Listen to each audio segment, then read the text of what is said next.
basic অ্যাৰিথমেটিক অপাৰেটৰ্ছৰ টিউটৰিয়েললৈ স্বাগতম মই প্ৰথমে যোগ বিয়োগ পূৰণ আৰু হৰণ অপাৰেচন সমূহৰ দ্বাৰা আগবাঢ়িম এই সমূহক যোগ বিয়োগ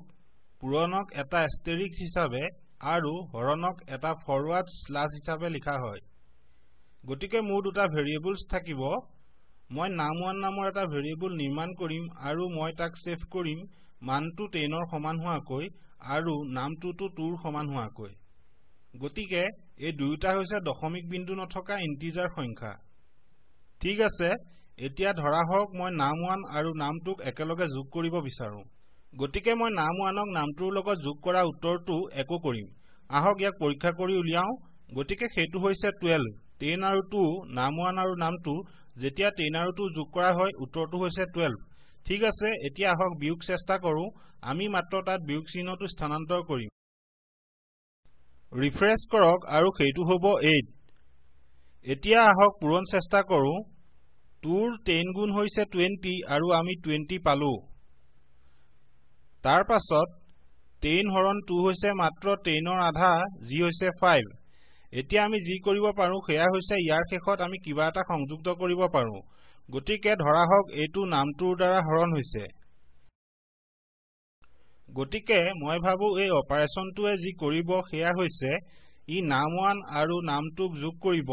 গতিকে সেইটো হৈছে 10 আৰু 2 যি আমাক দিব 12 আৰু তাৰ পাছত 12ক 2 ৰে হৰণ হ'ব গতিকে 12 হৰণ 2 কৰিলে 6 দিব লাগিব কিন্তু আসলতে ই যি কৰে সেয়া হৈছে ই নামটোক লয় আৰু ইয়াক নামটোৰে হৰণ কৰে যি 1 দিব আৰু তাৰ লগত num1 যোগ কৰিব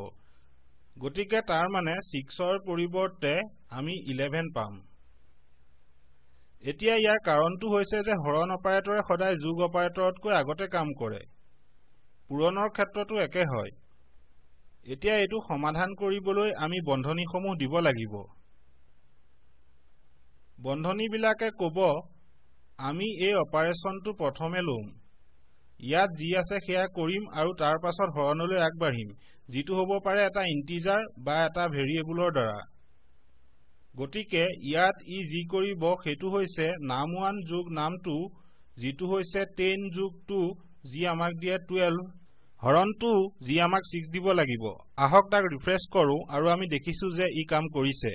গতিকে এই সমূহ হৈছে বেসিক অ্যাৰিথমেটিক অপাৰেটৰ্ছ যিবোৰ ব্যৱহাৰ কৰিবলৈ সহজ যদি আপুনি যিকোনো সমস্যাৰ সন্মুখীন হয় সদায় আপোনাৰ গণনাসমূহ এটা কেলকুলেটৰৰ দ্বাৰা পৰীক্ষা কৰিব সিহঁতে কাম কৰাটো নিশ্চিত কৰিবলৈ